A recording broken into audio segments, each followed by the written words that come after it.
If you want something, you can get it, but you have to work hard and you have to spend time being good at it. Yeah. And if you want to be good, you better be the best. The way that we feel about ourselves also pours out into how we feel and treat others. When you first start, you don't have to be perfect or you'll never start.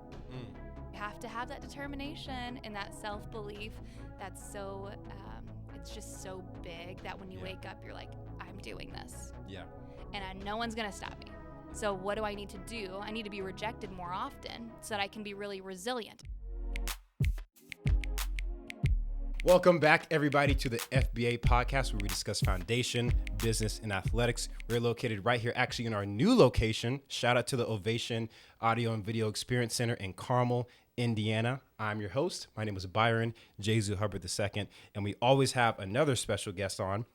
But today we have another badass of a woman, badass of a CEO, badass of a trailblazer.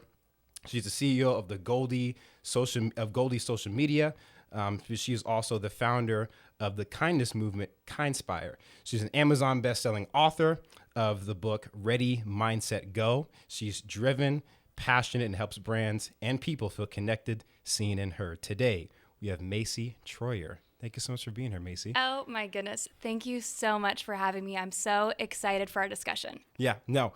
So the way I typically go about this, and we talked off camera, is I have like a set of questions that I have, but I never get to them because the conversation flows somewhere else. Okay. But the purpose of the show is to explore insight and help people kind of reach their purpose and maximize their gifts through the insight of people like yourself. And I think that starts in the beginning. So I would like to give you the floor to tell your story. I love that. Well, thank you so much. How far would you like for me to go back? Not from like birth, but from the beginning. Sure. So entrepreneurship has always been part of me, even when I was younger, even before I recognized that I was an entrepreneur. So I would go to church and do Elvis impersonations. At church? Yes, for money. And unfortunately, I would pocket that money, would not give it to offering. Nope. Things have changed. Yeah. I'm a better person now. New person, yeah. I would make candles. I did makeup for girls in high school. Like I was always trying to figure out ways that I could create income, even whenever I was very young, right, before I could even like truly have a job where I get, on payroll. So entrepreneurship has always been just part of me. I think I've always loved the creativity when it comes to entrepreneurship. It's really sky's the limit. And it's if you're willing to work hard and you've got a good idea and customers are willing to buy your product or service, right, then you're able to make money from that. But I also enjoyed making my little candles. I loved entertaining people and making them laugh doing my Elvis impersonations. So I also got joy on the other end of seeing people be happy from what I was sharing with them. And so that's translated, years later now that I have my own business, and I think I'm able to shine the most now in my career because I'm doing something that I love, but I can also benefit my clients, whether that's through Goldie Social Media or Kindspire cards, and the recipients are also happy as well. Yeah. So it's a two-way street where we're both benefiting and we're both happy with the work that I'm doing and the results that I'm producing for them. Yeah. Why Elvis? Like what? Like why the Elvis? And like what did the idea? Like where did the idea come from? Of I'm going to do this impersonation at like why church? Like so many. Yeah, because I knew I could manipulate the church members. No, I'm just kidding. I would honestly do impersonations of a lot of celebrities. Right. So I think Elvis was just one I like nailed at a young age and was like, oh, I'm good at this. I'd be like 50 cents. Like, does anyone want to hear a good Elvis impersonation? And then there was For always 50 cents, yeah. Yeah. There was always this really nice guy named Pat at my church. And every Sunday he would want to hear my impersonation and he would give me money. So shout out to Pat. Number one supporter here. Thanks, Pat. Shout out to Pat. But so you said from a young age that entrepreneurship was always something that was in you. Do you think that entrepreneurship is something you're born with, or do you think it's something that it can be developed through experience, or is it both? Yeah, I think you can develop skills to be a successful entrepreneur, even if you didn't have those before, and not necessarily by going to college, but just from reading books, listening to podcasts, just immersing yourself in the world of entrepreneurships and systems and how businesses work and function and scale. One thing that I don't think that you can teach is determination.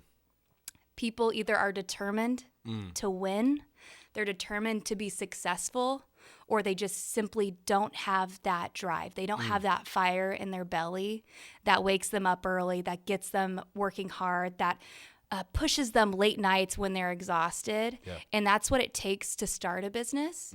So I would say that you can't teach determination. That's something that you have to find within your heart. Yeah. And sometimes that comes out of desperation or someone being so dissatisfied with a job, or just feeling a place of sadness or loneliness, or I really need a change. Yeah. So from that brokenness can come determination, but that's something that you cannot teach, and it's a must-have for entrepreneurship. Was school like difficult for you? Like kind of having that entrepreneurial spirit from a young age, was the structure of like, this is what you're going to learn, this is what you have to absorb, and then, you know, kind of caught up in, I'm not sure what to call it, but it's not the lie, but kind of what we're trained to do from a young age of like, you go to school, you go to college, you get a 9 to 5, work for the corporation, 401k, retire, and then you die, right? When did you feel that you wanted to break out of that? So I did the traditional route or traditional for my family at least of, you know, I went to high school. I was a fine student. I wouldn't say I was like the best student, but I did try. Yeah. Things just didn't always click for me, especially in the math department, but the math department. Yeah. And did you grow up here in Indiana? Yeah, I did. I grew up by Bloomington, a town called Bedford. Okay, gotcha. Damon Bailey, for any basketball fans listening. Yes. Bedford, Indiana. Yes, Bedford, Indiana. So yeah, did more of the traditional route, at least in my household, of, you know, finishing high school. I went to college. I went to IU in Indianapolis. So I went to the Kelley School of Business and loved it. There, during my time at Kelley, I really started to have my classes click for the first time, because I did struggle in high school. I did try, but it was hard. And you still got in Kelley School of Business? Yeah. Not my first year. I wasn't Really? I wasn't directly admitted to the Kelley School of Okay, Business, but my gotcha. second year, because my freshman year grades were good. So things started clicking for me. And then my junior year, I took an entrepreneurship class, and my professor, who I am still in touch with today and admire so much, Professor David Steele, that just opened my eyes to a world of possibilities of what I could be. So, and what I could do after college. Yeah. I will say, when I was in high school and middle school, I didn't recognize that I was an entrepreneur. That wasn't a word that really was like thrown around in my life and in my village that I was part of. Yeah. So then being in college, going to that class with Professor Steele just opened my eyes of, I can actually do this. The Kelley School of Business pushes a lot of like climbing the corporate ladder or working for like bigger companies like Eli Lilly or Procter and Gamble. And we use a lot of case studies with those businesses. And there's absolutely nothing wrong with that. And for a while, that was my goal. I wanted to work for Procter and Gamble. I wanted to be in a big city. I wanted to climb that corporate ladder. But I took my entrepreneurship class for one semester, and it just, my aha moment went off whenever I was, you know, really young. I was 20 years old, and I was like, this is what I could do. I wasn't set on it, but I was like, I could do this. So after college, I moved to South Bend. My fiance, then now husband, Congratulations. Thank you, working for his family's business up in South Bend. So he already had a job. And so I moved up there just to be closer to him and his family before we got married. And I was working for a medium-sized family business in commercial real estate. And I had a great experience there. They taught me so much about being a team member, how to communicate well, internal communications, external event planning. I just had like the best first job ever. I have nothing negative to say about that company. I'm forever grateful for what they've taught me and for my experience there. There was something unsettling in my heart that I felt like I was kind of like I wasn't reaching my potential, and my God-given gifts weren't being used there. And it was distraught. I was so upset. I remember I would cry sometimes after work, after specific days where I didn't feel productive or like I was really able to use my skills and my talents in the way that I wanted to with my work or really interact with people that's more authentic to me. And there were some self-limiting beliefs there of I had to be a certain way or act a certain way in my first, my first job out of college or act, just be a certain way. So it could have been that as well. But after feeling this way for months, I kind of had my pivotal moment of I know that I'm not supposed to feel this way. And I know that there's something better for me out there. Yeah. And I wonder what that is. But I just know that I can't be here in this position forever because I am not truly myself here. Yeah. And that is, to me, the biggest betrayal to yourself is not being yourself. And a betrayal to God is not being yourself. Amen. So I knew that I had to find a way out. And so I was so blessed. I had different CEOs in the South Bend area who would send me a message or an email and say, hey, we see the work that you're doing at the company that I was working for. We see the video content you're putting out. We see what you're doing on social media. People are talking about it. It looks so good. Would you want to come and work for us? Would you want to be a consultant? Would you want to help run our social media channels? So I had 3 CEOs ask me that. Wow. In a short period of time, in the fall time. And that's when I eventually was like, oh my goodness, I could start my own business. Yeah. And I remember during these meetings with these CEOs, I would just perk up. I'd love to help and give advice and say, here's a plan of what you can do. Here's what you can implement and take back to your marketing team today. I just wanted to help. And that's when I learned, okay, I love this lane of business. This is something that I could see myself doing. And then I started putting together more of a formal business plan. And I let my boss know, hey, I'm going to be transitioning out of this role. And that was in the fall time of 2019. And my first day not being employed by this company anymore would be March 1st of 2020. Fast forward 14 days, COVID hit. So, one, you've said so many amazing things. I kind of want to pause right there. One, I'm really grateful for you sharing your story. And a few things stuck out to me. One, you seem to know what your gifts were, because you can't know you're not being utilized. Well, you can, in a sense. I think that when you talk about God-given gifts, I think we're given the discernment to know when we're not being utilized correctly. And I kind of wanted to stay there for a little bit in terms of, because I feel like I know we live in a very feelings-based society. And I think that feelings are important. Feelings are a tool. They are a gift. They are used for a specific purpose, but they're never meant to lead you. And I feel like we live in a society that says follow your heart, trust your feelings, and do this, that, and the third. And that can be dangerous of two things. One, we talk about determination. Determination does not feel good. Oh my gosh, it does not feel good at all. Yeah. I know that we talked about athletics a little bit off screen, but I learned determination and perseverance and resilience from playing sports in high school. If you can't persevere and stand firm, because two things are going to show up on game day: adversity and momentum. If you can't stand firm when those things happen, you're going to be all over the place. And those things have to be learned through the fire. Yeah. You got to be put through the fire to learn determination, perseverance, and all these soft skills that get you to points to where you either in a role where, even though it might not fit you best, that you're learning skills that are going to benefit you down the road. And in a sense, that time at your first job did, but it didn't feel right. So I kind of want to stay there for a little bit of discerning between how you feel and what is good for you. Because even though you ended up leaving that job, which was the right decision, but you were there for a little bit, you learned skills that got you the attention to get where you did want to go. Yeah. To me, I think you brought up such a great point, and I'm glad that we're going to talk about this a little bit more.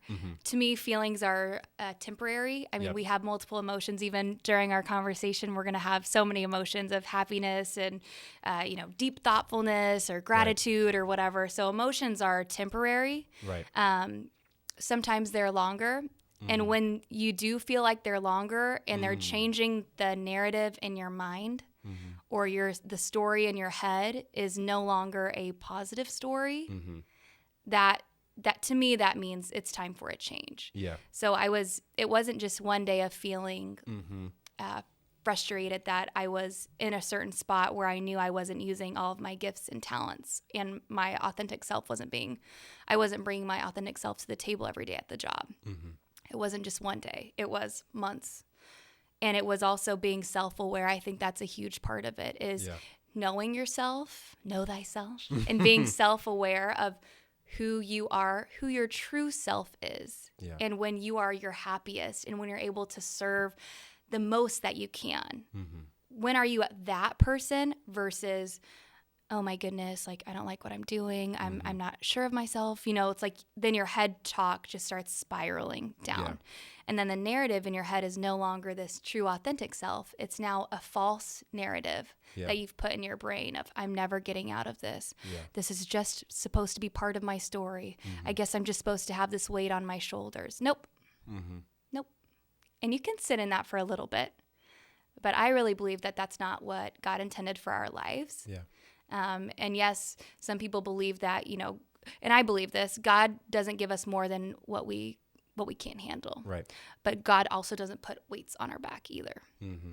But I really believe God only has the good for us. So amen. Yes. So, I mean, there's multiple ways that we can look at it, but I don't think God's punishing me and putting me through this fire for this. Yeah. But although through the fire, you do trust more, you have better faith, you learn about who you're called to be. So there's all these benefits that come from it on the other side. And God is still with you through that. Amen. Yeah. No, I agree with you 100%. I think where my mind, like with what you said like God doesn't put weight on us.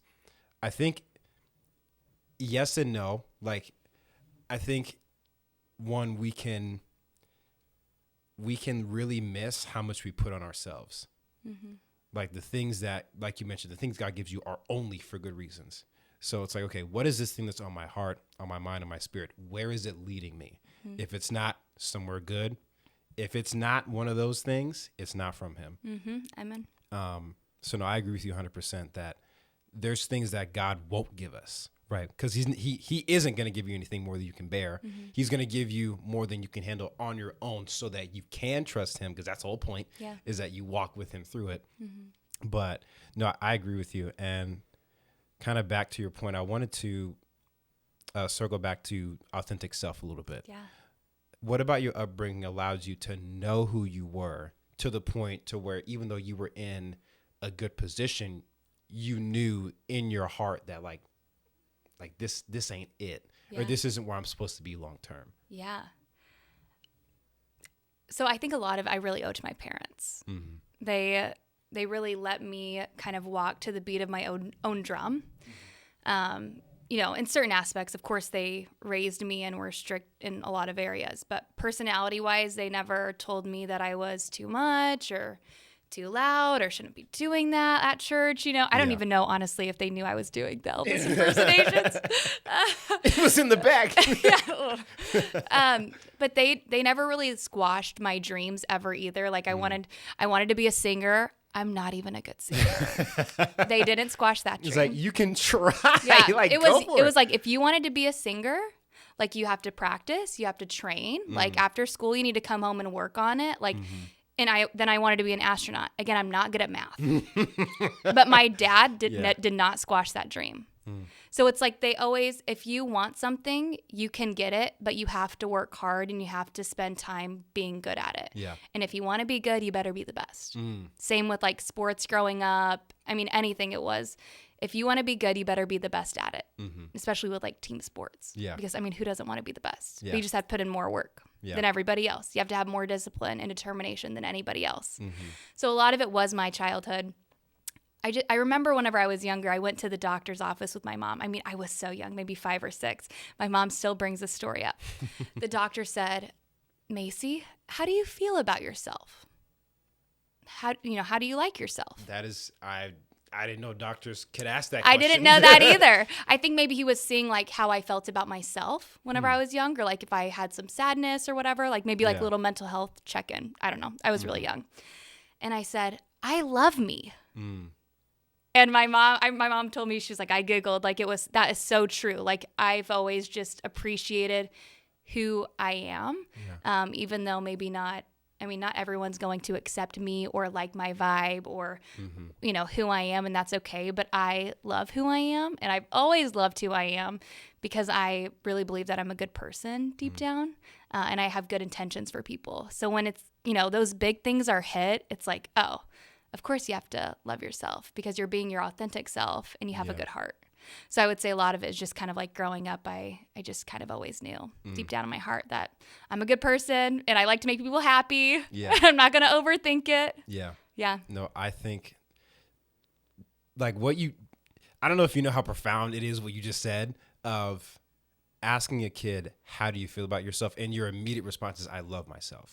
Like one, you have to know to some extent, like what love is. Yeah. And, you know, you experienced and felt that from your parents. And like, if I'm being like completely transparent, like, I don't know if I like loved myself up until like recently.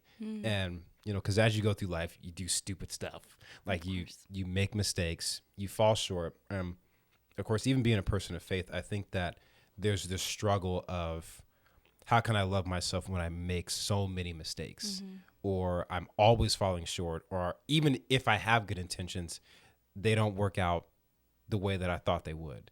And it really is, one, it's beautiful to hear like from your parents, like one, they encourage it, affirmed you. It's like, yeah, go for it. Like, don't not do it. But if you're going to do it, do it.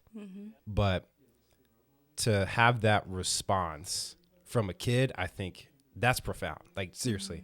And it really is amazing to hear like your parents affirmed you and supported you to the point to where like you felt like you could do anything as long as you tried. Yeah. To where it led you up to the point to where you knew who you were, you knew what your gifts were, you knew that this wasn't for you long term. Yeah. So then when it was time to go, yeah, you do step out of there. So I want to continue from that point on because we're going back. So born, Elvis impersonations, college, and we stopped at COVID. Yes. So you were in the middle of a transition career-wise. You're about to step into really owning your own business and being your own boss, which again, like growing up, you knew you could do it because you had been affirmed and encouraged in everything. So how did COVID as an obstacle with your upbringing, with your drive, with your passion, like how did you face that? I'm happy to answer that question. Can I ask you a question? Let's hear it. How are you learning to love yourself? What are some things that you're doing that you've learned to love yourself and accept when maybe you've fallen short or have messed up? Like, how are you learning to give yourself grace and love yourself through that? So I learned to love myself after I forgave myself.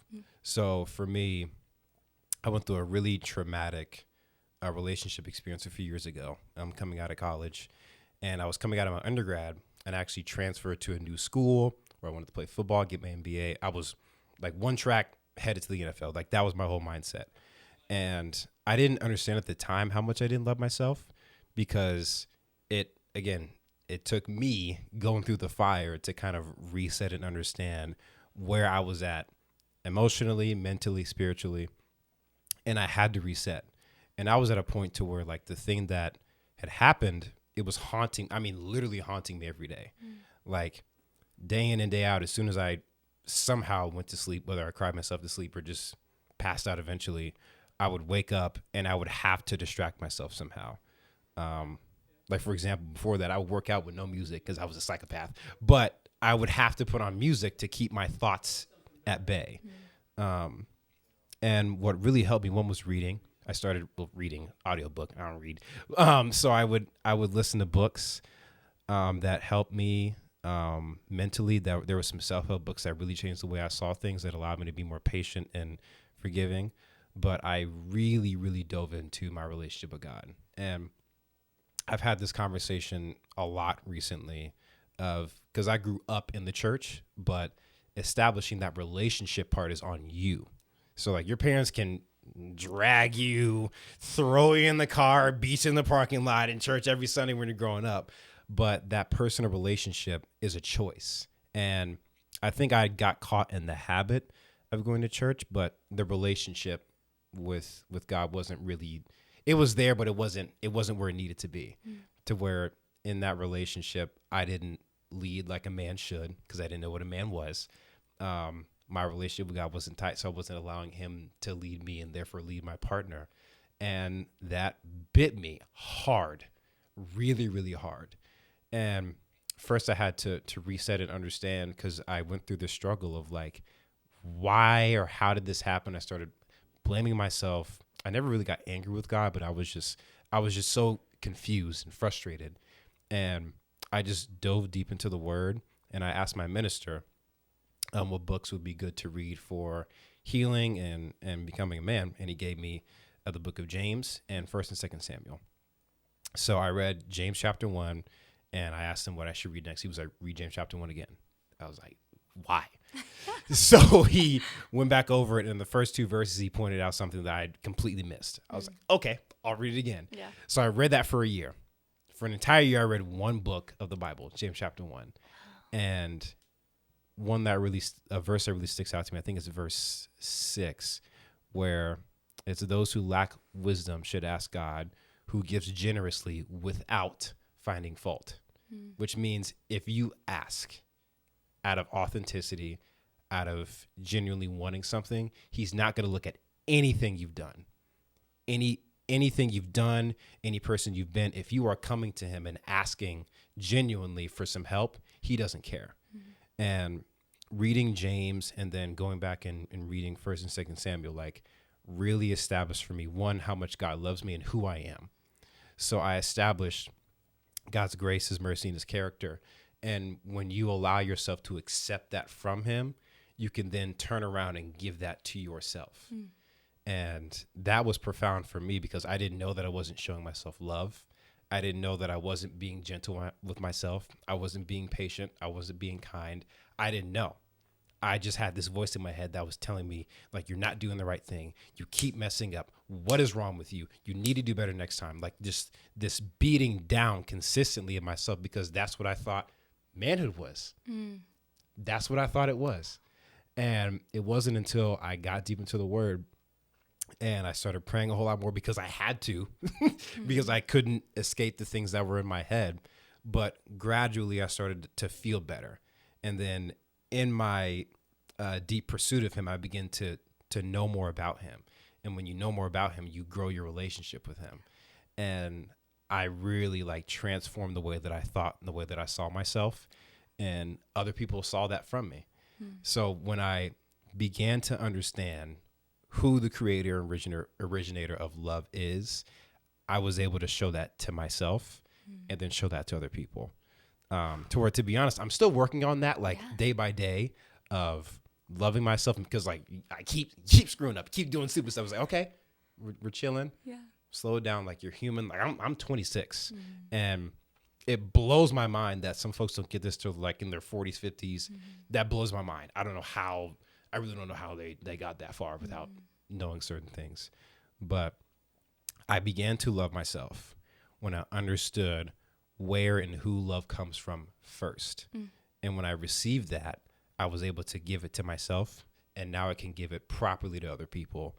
And it's completely changed my life and how I look at everything. Oh my goodness. Thank you so much for sharing. That's so beautiful. No, thank you for asking. And I've told that to a few people, but yeah. Well, thanks for sharing it, because I'm sure people who are listening, maybe have struggled or do struggle with this. It's very, very, very common. So I'm proud of you too for journeying through it and then catching yourself and be like, nope, I can't be that hard on myself. I'm not an AI robot. I'm not perfect kind of thing. So that's amazing. Thank you for your vulnerability with that. Yeah, no, thank you for asking. And kind of to cap that off, in my time of getting deep in the word, I've tried to bring my friends with me, because they'll see how I'm different. They're like, what did you do? I'm like, the word, get in it. Yeah. So we'll have Bible studies, and I've heard from a few friends, they feel like they need to get right beforehand. I'm like, oh my gosh, no, you do not need to get right. Come as you are. Yeah. Go. And then kind of as I've gone, people really feel how different you are. They really do. It's weird, because the conversation I've had, it's difficult to change, because I want to say that time for me was I was about 23 years old. So I've had 23 years of built up habits, built up behaviors, built up mindsets, things I've been told, false identities, false definitions, 23 years of built up lies. So now you have to not only like dig up and unplug all those things, you have to install a new update. Like you have to be consistent with new habits and new behaviors and new ways of thinking and new definitions that allow you to pursue your purpose properly. And it's so hard because like you have to dig it up and make the space and then fill that space with new behaviors. So it's a constant, I don't call it a struggle or a fight because I think I'm in a much better position now, but it's a constant pursuit. I do the same as well. So even though I've, maybe always been someone who like truly loves myself and has been able to be my authentic self for a majority of my life, it's not, my mind is not always perfect. The story I tell myself is not always perfect, but I do have the awareness to recognize that when it's not uplifting, positive, kind to myself, I stop that immediately. Or, okay, why am I saying this to myself? Because you're right, the way that we feel about ourselves also pours out into how we feel and treat others. If you don't love yourself, if you're mad at yourself, if you don't forgive yourself, it's going to be hard to love people, embrace them. It's going to be hard to really be that sunshine and be that light when we've got that heaviness of head trash going on. I mean, mindset is truly everything in life, business, relationships. Mindset is key, which is why I wrote Ready, Mindset, Go. Is because I knew starting a business was hard. And I'll get back on track here. I'm kind of skipping the timeline.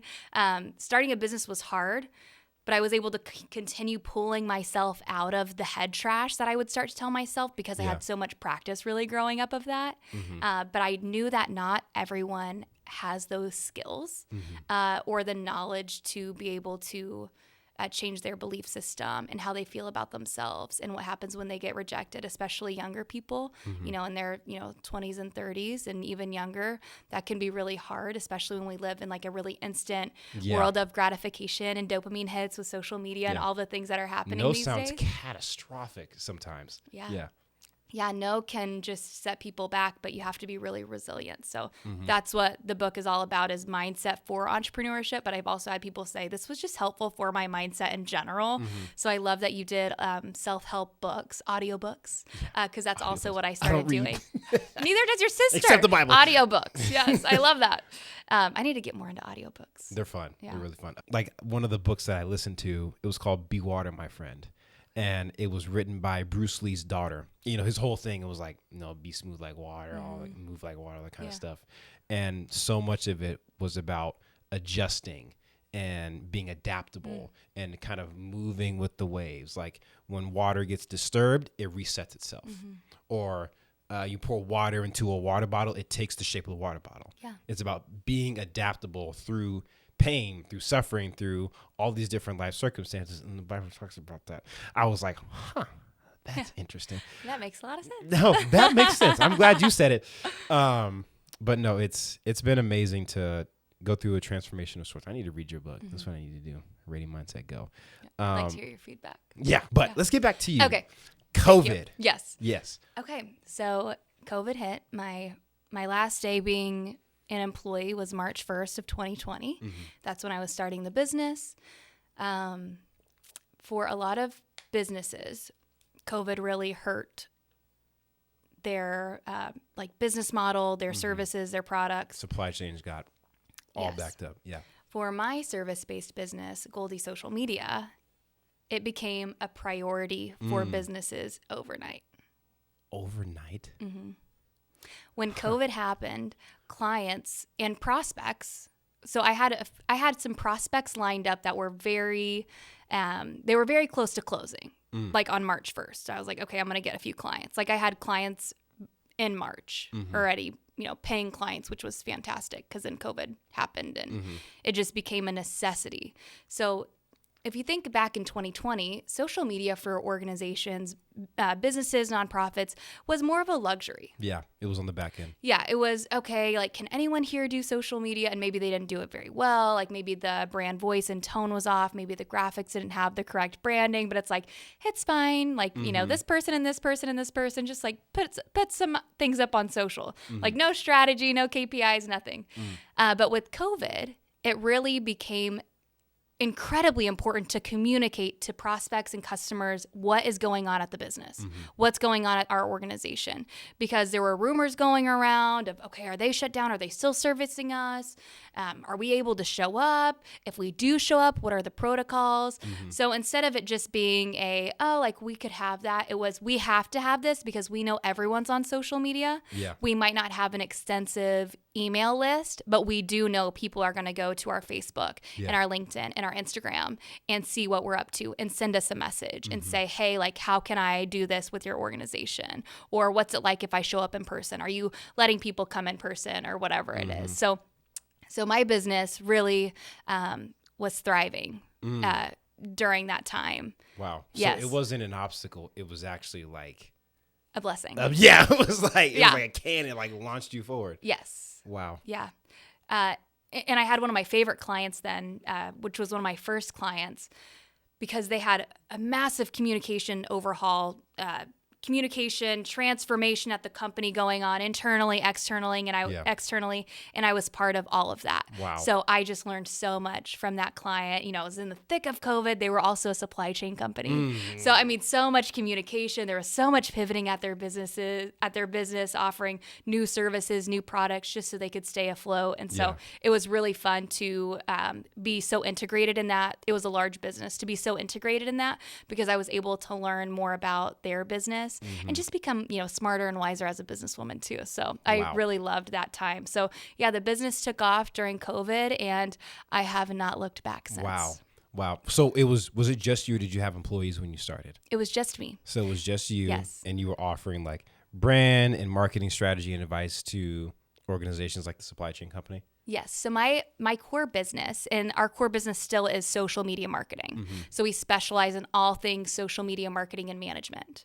So we will work with small, medium, large businesses or organizations and completely take over all of their social channels and external communication, so that the director of marketing or director of marketing and sales or CEO, depending on how big the company is, does not have to worry about their brand voice and their tone being aligned, what's going out externally, if anyone's responding to messages, like the customer service side, even a little bit like on the PR side. We respond to all of the reviews, the good, bad, the ugly.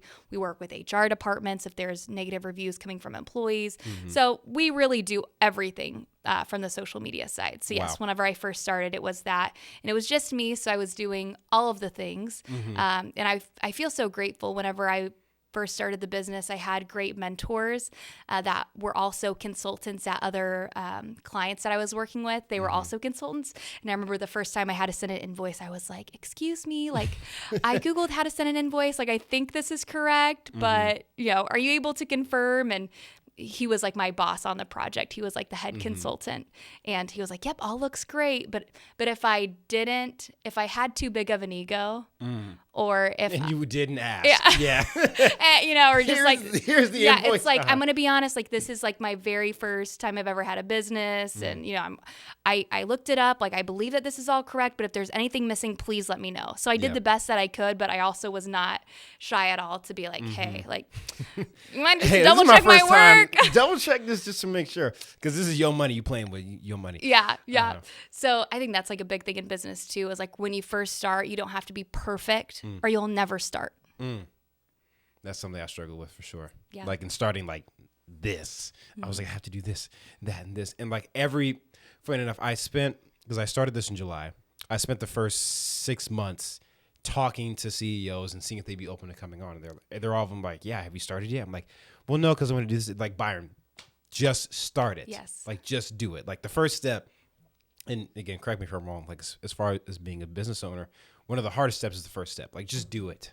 Just do it. Because when you don't do it, you're comfortable. Yeah. And you can just chill. Like, again, nothing wrong with the 9 to 5. Nothing wrong with it.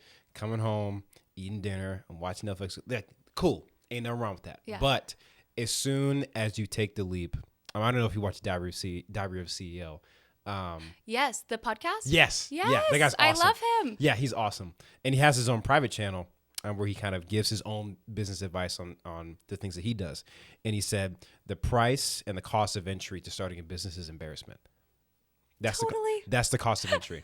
Totally. It's like you step in and it fails, you got to eat it. You step in and it goes well, cool. You step in, it's going well, you make a fool out of yourself, you got to eat it. Yep. Like the cost of entry is embarrassment. Like I can go out here and make a fool out of myself and I got to own it but I took the first step. Yeah, like exactly. You stepped off, you took a leap, like you did the thing, which so many people don't do. They just cool with chilling and sitting at home and making fun of you. But it's like, at least I started something. At least I stepped out. You know? I will say like not everyone has a passion to start a business too. Yeah. And that is okay. Like if that is not your passion, there's absolutely nothing wrong with that at all.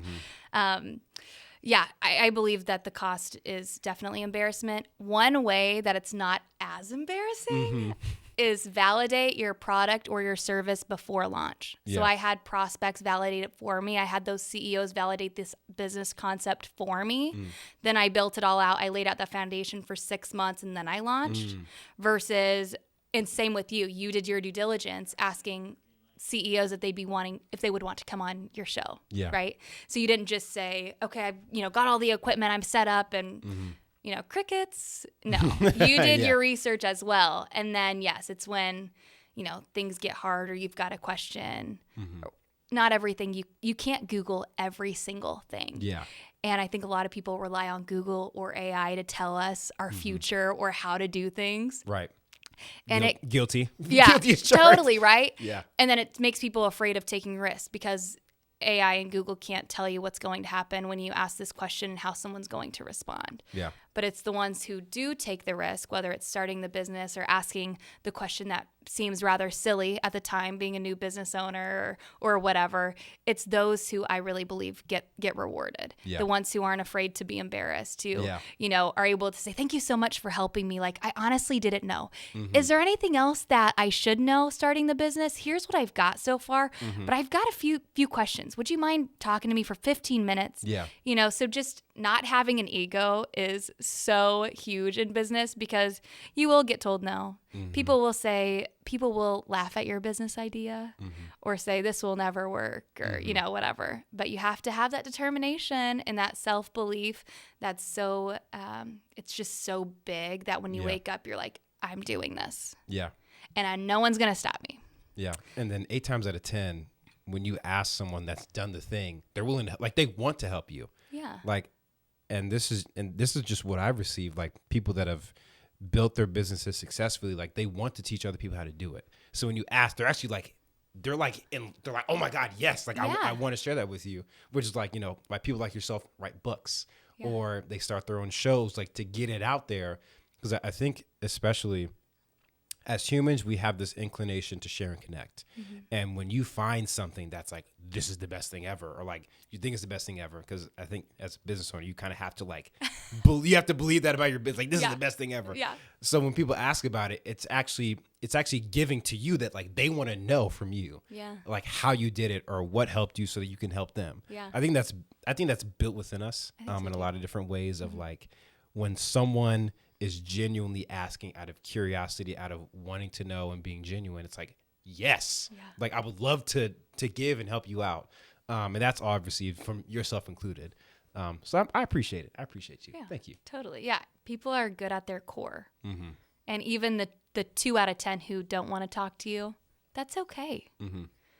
There's nothing personal. Maybe they had a bad day. Maybe they gave advice to someone else and they took the advice and something bad happened to their business, right? Yeah. Like we don't know everyone's story, but our job is just to love people and be kind and try to meet them where they're at and see them as humans and move on. Yeah, no, I think that is so important because when you begin to view yourself that way, it becomes a lot easier to view other people that way. Yeah.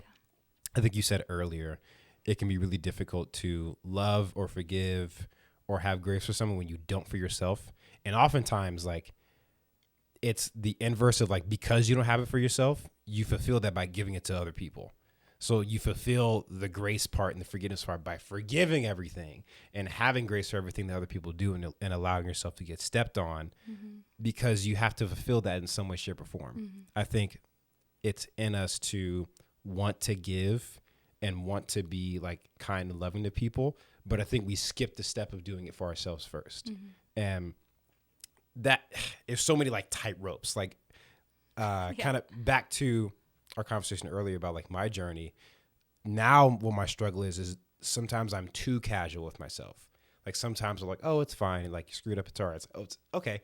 Let's get back on track. Like we screwed up and it's not the end of the world, but let's get back on and let's focus.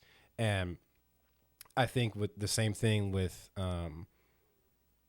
being like giving and being like graceful to other people, it's like you can get really lackadaisical of skipping the step of yourself first. And that can also bleed into of like self-love and self-care and only giving it to yourself and not giving it to other people. So like there's so many like tight ropes. Totally. There's so many like there's so many blurry lines of like, you call it self-love, but it's like, okay, you're actually being kind of selfish. Like, like chill. Of only forgiving and giving excuses to yourself and then not giving it to other people. When really it goes to both. Like you're forgiving of yourself and you're forgiving of other people. You give grace to yourself and you give grace to other people. It's not one or the other. Now, are you going to get hurt doing that? Yes. People will hurt you. Like you love somebody, you're going to get hurt. It's just how it works, because we're human and we're not perfect. But that's why you need grace. That's why you need forgiveness, because you can't hang on to all those things. Let me not go on a rant, because I'll go all day. No, this is good. I think, what I'm hearing is the human experience is really complicated. It is. Identity can be really complex for all of us. And it's walking that fine line of, am I just giving love to numb my pain, or so I don't have to go within? Or am I giving love because I feel valued when I give people love, even though I don't love myself? I mean, it's always like looking outward and then also looking inward. It's just this constant pouring in and out, this big balance. So I hear you. I'm with you on that. Well, thank you. Yeah. Again, circling back to the business, we keep getting like way far on life stuff. No, you're fine. I love this. This is why I never get to my questions. But so your business really took off with COVID. And it ended up being a blessing and an accelerator, as opposed to something that was an obstacle and inhibited your business. So as we transition out of COVID, how do you maintain that value proposition to your clients of like, yes, at this time, this was primary because people needed to know what was happening from a social media perspective. So how do you maintain that value proposition? Have you evolved into offering different packages to your clients, different services, or with the launch of your business and COVID together, have you kind of like stayed relevant in the sense of like, now companies know that this is actually valuable to their business, so it's a consistent investment that they're making? It's the second part that you were mentioning. It just became very normalized for companies to recognize that this is part of marketing and it's a necessity. It's not just like whoever has extra time to do it. Like it needs to be done well, and it needs to be done professionally where there are results that are backed to it. So I'm thankful for that. With some clients though, or with some prospects rather, there is a time where I have to share the value add that we bring and why this is going to be important and relevant in their business. But a majority of the time, when we're getting leads, they already know that they need social media. Yeah, so they already know that they need a problem solved that you have the solution for. You just kind of have to prove to them that you can solve that problem. Yes. Interesting. Yes. And I think that's where I struggle, of the value proposition that gives clients the impression that, not the impression, but tells them that I can solve their problem without being like, yeah, I can do it because I know I can. Yeah. But, how do you craft something that tells them that you can? Yeah. The key for me is listening. When I'm on a prospect call, I'm not saying, hey, let me tell you about our agency and what we can do for you. I listen. Like majority of me is listening 75% and then asking questions. And if we can provide the solution, facilitating that conversation around the solution that we're able to provide and the value we're able to provide. And if we're not, then I just say, no, this is not something that we offer. And not, I wouldn't like lie to a customer and say, oh, we can help you with this if that's something that we don't do. So really, I think too, for you is finding out what are the pain points of the prospect, what's keeping them up at night, what's stressing them out within your industry or how you would be able to serve them. And then if you can provide a solution around that, that's how they will be able to say, yes, you can do it for me. Yeah. Yeah. When were you able to start saying no to prospects? So saying no to prospects is also saying no to money. So when did you get to the point to where you felt, or maybe from the beginning of like, you didn't want to put yourself in a position to deliver bad work or to stretch yourself in an industry that you didn't want to be in? Yeah. So how did you learn to say no to clients, or really saying no to money? Yeah. How did you learn to do that? It comes back to the values at our agency is kind of where I get the no from, because I'm the one who ultimately at this point of the business says yes or no to clients. If the organization is not God honoring or people loving, we say no. And it's easy to say no when your organizational values are aligned and when the company culture and the team is also aligned with that as well. We only want to promote products and services that are people loving and that are going to help people be better, even in the B2B space or B2C, it doesn't matter. Like just helping society be better. So that's one way I'm able to say no. I have stretched myself in ways where I've accepted projects and they've been hard and they've taken more time, but I'm glad that I still said yes to them because I've learned, I'm like, oh, like we should just offer this as a service. So one example is website work. We don't market that we do website work, but we do website work for specific kinds of clients. People will say, we love your Goldie website. Who did it? And we did it. So we're like, well, depending on what kind of industry you're in and how complex you need the platform, your website to be, we can probably take it on. So we do a lot of service-based websites as well. But it just kind of came through of people saying, hey, we really like the work that your website, we like how your website shines. Who did it? Oh, we did it. Yeah. Could we do somebody else's? Yes. Yeah. So just kind of is like that. Also, a big part is, can we serve all of our other paying clients to the best of our ability while still taking on a new project or introducing something to an account manager or somebody else? Are all of our clients still going to be able to thrive like they did before, even though this is something completely new? And that's really up to me to decide and to lay out that foundation and the SOP and how this is going to get done, and then really walk with that individual to figure it out together so that individual is not stressed out, especially for like a first time. Okay, this is completely new. We've never done this before. I like to walk with the team and make sure that we're doing it together and that our paying clients are still getting 110% service, work, results that they always do. Yeah. Yeah. Has the saying no ever put your business in a compromising position to where you were tempted to say yes to a client that didn't align with your values? No. And that's because every time when we say no to a business that is not God honoring or people loving, there's always been like a business that comes in that is. Yeah, that is. And it's like, see, same with like just being a human. Like if you intentionally hurt people and are thinking bad thoughts about people, like it's very likely bad things are going to happen to you. Yep. If you are someone who wants to love people and try to love people, it's very likely you're going to attract things that are going to happen that's good to you. So when I put those boundaries up that I'm not crossing that line, I'm not going to step into that zone, then good things still kind of come into my world. Yeah. Interesting. So no, I don't worry about that at all. Because I get to sleep really well at night knowing that the work that we're doing and the products and the services that we're promoting are good products and services for good companies and good people. Yeah, that's amazing. And also hilarious to know that we serve a God that when you say no to something that doesn't honor him, he will immediately circle back with something that does, sometimes a bigger check. Yeah, it's like, I got your back. Yeah. No, that's Don't amazing. worry. You can have peace because I got your back. I would like to get into your book. We're nearing unfortunately the end of this conversation. But I would like to hear more about your book. So you've started your business at this point. COVID has launched, not only helped launch and accelerate your business, but kind of stamped the value that an agency like yours brings. So at what point did you realize you had enough knowledge, insight, wherewithal to be like, I can write this down, and then this is another thing that I can offer to people? And then like I'm going, by the way, you got a nice website. I went on your website, I was like, this is crispy. Wait, which website? The Goldie one or the yours. Macy Troyer one? Yeah, Macy Troyer. I was like, this is a nice website. Well, we don't put out anything less than, oh, that's nice. That's the only kind of work that we deliver. You got so to. Thank Like, if you're you. a social media agency, you cannot put, you actually kind of have to.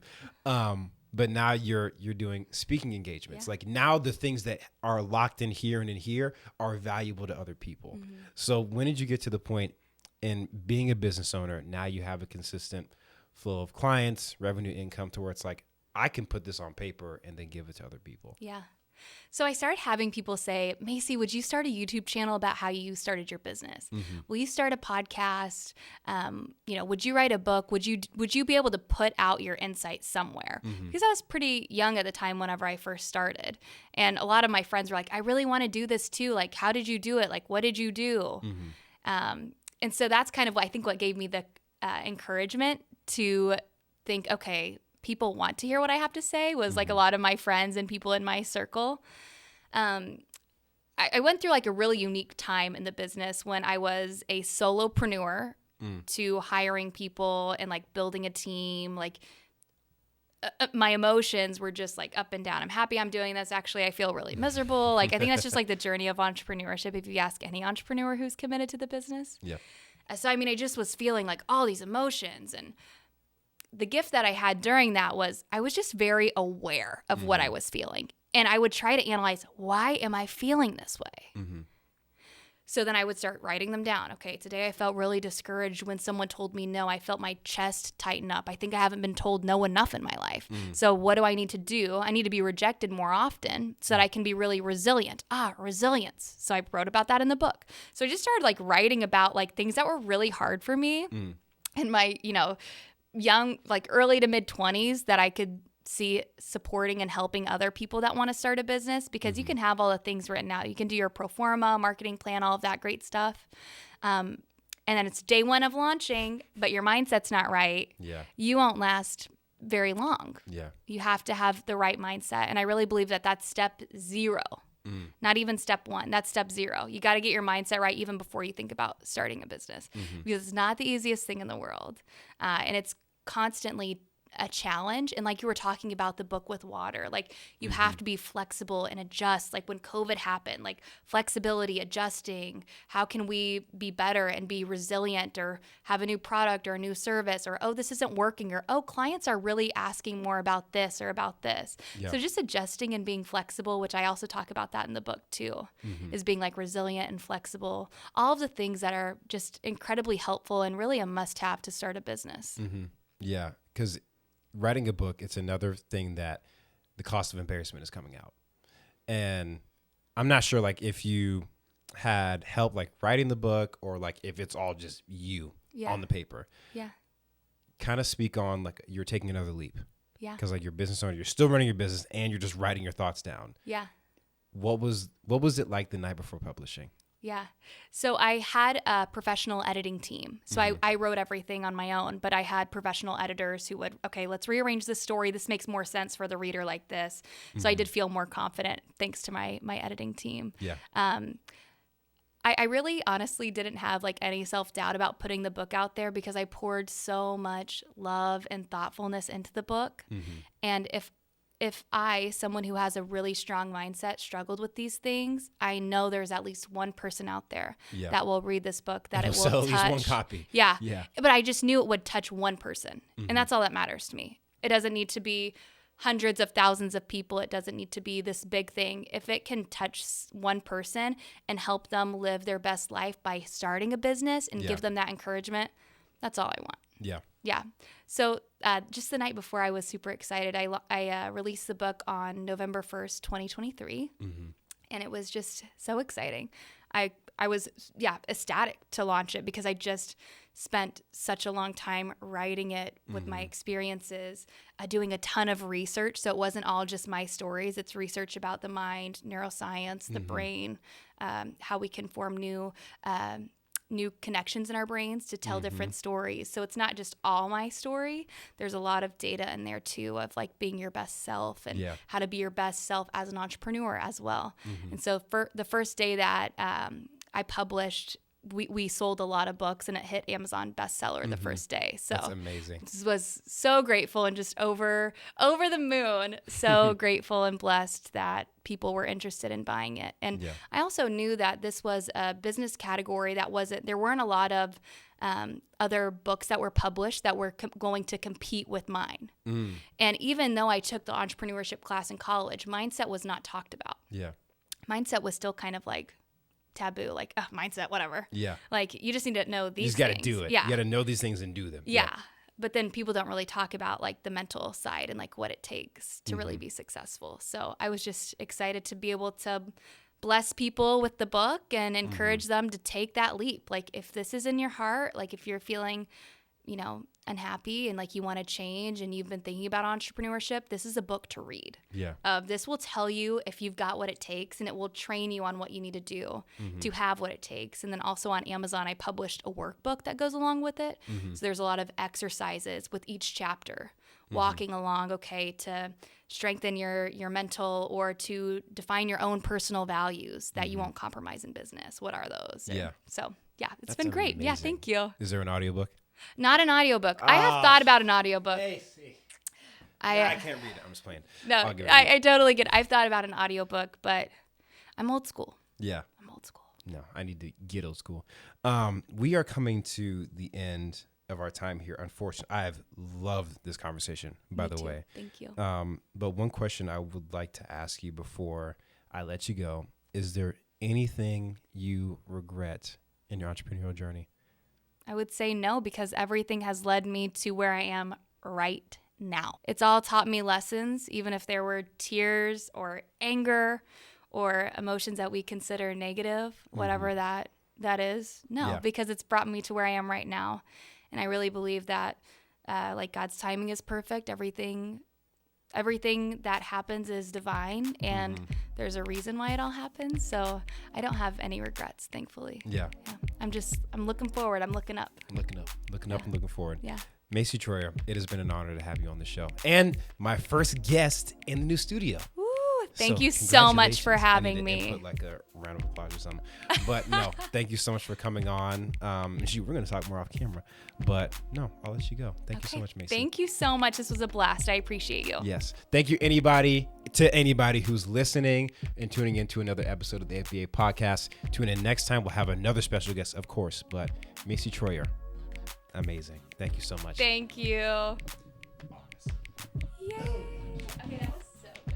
That was You're nice. really good at facilitating conversation. I've been on a bunch of podcasts. Really? And I haven't done one in like over a year. Over a year? I think And you said yes to this? I think